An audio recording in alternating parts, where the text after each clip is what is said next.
നെല്ല് അളന്നു നൽകി 4 മാസം പിന്നിട്ടിട്ടും കർഷകന് ലഭിച്ചത് അർഹമായ തുകയേക്കാൾ 6000 രൂപ കുറവ്. പലശന പഞ്ചായത്തിലെ കാക്കാട്ടുകുന്ന് പാടശേഖര സമിതിയിലെ കർഷകനായ കുനിശ്ശേരി അണുക്കുരുത്തി വീട്ടിൽ സി രാമദാസിനാണ് നെല്ലിന്റെ പണം ലഭിക്കുന്നതുമായി ബന്ധപ്പെട്ട് ദുരിതം നേരിടേണ്ടി വന്നത്. നെല്ല് അളന്നു നൽകിയതിന്റെ അടിസ്ഥാനത്തിൽ രാമദാസിന് ലഭിക്കേണ്ടത് 97,017 രൂപയായിരുന്നു. എന്നാൽ അക്കൗണ്ടിൽ എത്തിയതാകട്ടെ 91,017 രൂപ മാത്രം. 4 മാസത്തോളം കാത്തിരുന്ന ശേഷം ലഭിച്ച തുകയിൽ 6000 രൂപയുടെ കുറവുണ്ടായതാണ് കർഷകനെ ആശങ്കയിലാക്കിയത്. 2026 മെയ് 18-ന് പച്ചച്ചീട്ട് നൽകിയതോടെയാണ് രാമദാസിന്റെ കാത്തിരിപ്പ് തുടങ്ങിയത്. നെല്ലളന്നിട്ട് മാസങ്ങൾ പിന്നിട്ടിട്ടും പണം ലഭിക്കാത്തത് ആശങ്കയായി മാറിയ സാഹചര്യത്തിൽ ഓണത്തിനു മുമ്പ് നെല്ലളന്ന കർഷകർക്ക് മുഴുവൻ തുകയും അക്കൗണ്ടിൽ എത്തുമെന്ന പ്രഖ്യാപനം പ്രതീക്ഷ നൽകിയിരുന്നു. ഒടുവിൽ ഓഗസ്റ്റ് 1-ന് രാമദാസിന്റെ അക്കൗണ്ടിലേക്ക് പണമെത്തി.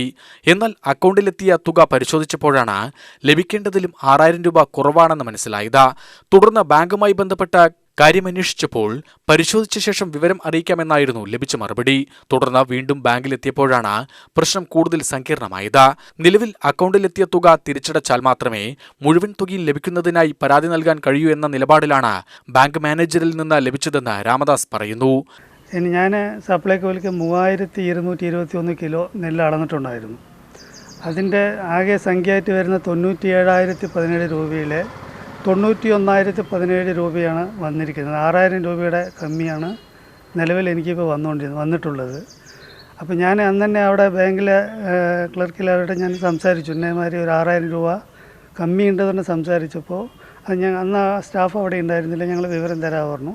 ഞാൻ പിറ്റേ ദിവസം ബാങ്ക് മാനേജറിനെ നേരിട്ട് പോയി കണ്ട് സംസാരിച്ചപ്പോൾ ഈ 91,017 രൂപ നിങ്ങൾ തിരിച്ചടയ്ക്കണമെന്നും ഇനി ഫണ്ട് വരുന്ന സമയത്ത് ആ 6000 കൂടി ചേർത്തിട്ട് നിങ്ങൾക്ക് തരാമെന്നുമാണ് എനിക്ക് അവിടെ നിന്ന് കിട്ടിയതിനുള്ള അനുഭവം. നെല്ലളന്നിട്ട് 4 മാസത്തോളം കഴിഞ്ഞു. എന്നിട്ടാണ് പൈസ കിട്ടിയത്. പൈസ കിട്ടിയതിൽ ഇങ്ങനത്തുള്ളൊരു കുറവിൽ ഇനി തിരിച്ചടയ്ക്കാമെന്ന് വെച്ച് പറഞ്ഞാൽ ഒരിക്കലും നടപടിയാകാത്ത കാര്യമാണ്. ഇതിനിടെ അക്കൗണ്ടിൽ ലഭിച്ച 91,017 രൂപ വായ്പ തിരിച്ചടയ്ക്കുന്നതിനായി രാമദാസ് വിനിയോഗിച്ചു കഴിഞ്ഞു. ഇനി ആ തുക തിരിച്ചടവ് ബാക്കി പണത്തിനായി പരാതി നൽകണമെങ്കിൽ വീണ്ടും വായ്പയെടുക്കേണ്ട സാഹചര്യമാണെന്നും രാമദാസ് പറയുന്നു. കൃഷി ഇറക്കാൻ വേണ്ടിയിട്ടും ഒരു വർഷക്കാലത്തോളം നെൽകൃഷിയിൽ പൈസ ഇറക്കിക്കൊണ്ടേയിരിക്കുകയാണ്. അതിൽ നിന്ന് ആകെ കിട്ടിയിരിക്കുന്ന വരുമാനമായിട്ട് ഇപ്പോൾ ഈ നെല്ലിൻ്റെ പൈസയാണ്. ഇത് കിട്ടിക്കഴിഞ്ഞ് ഓരോ കാര്യങ്ങൾ ചെയ്യാൻ വേണ്ടി നോക്കുമ്പോൾ പിന്നെയും ഈ പൈസ തിരിച്ചടയ്ക്കണം പറഞ്ഞാൽ ഇത് എവിടെ നിന്ന് എടുത്ത് കൊടുക്കാനാണ്? ഇതിനടുത്ത വായ്പയ്ക്ക് ഞാൻ ഇനി ഓടേണ്ടി വരും.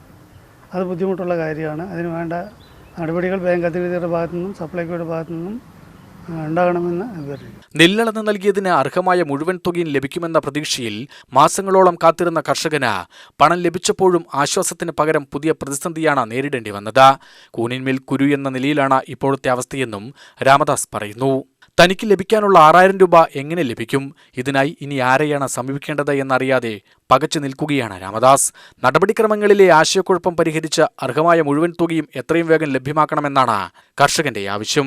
ഞാനിപ്പോൾ ഇത് സംഖ്യകൾ നോക്കി 30 രൂപ 12 പൈസ വെച്ച് കണക്കാക്കി നോക്കുമ്പോഴാണ് ഇതിപ്പോൾ എല്ലാ കർഷകർക്കും അറിയണമെന്നില്ല. പകുതി കർഷകർക്ക് വിദ്യാഭ്യാസം ഉണ്ടായില്ല, ചിലവർക്ക് ഫോൺ ഉപയോഗിക്കാൻ അറിയില്ല, ചിലവർക്ക് എത്ര സംഖ്യ എന്നുള്ളത് അറിയില്ല. ഇത് ഇങ്ങനെ ബാങ്ക് അധികൃതരുടെ ഭാഗത്തു നിന്നുണ്ടായിക്കഴിഞ്ഞു വെച്ച് പറഞ്ഞാൽ സാധാരണക്കാരായിട്ടുള്ള ജനങ്ങൾ ഒരുപാട് കഷ്ടത്തിലാകാനുള്ള സാധ്യത കൂടുതലാണ്. UTV news, Palakkad.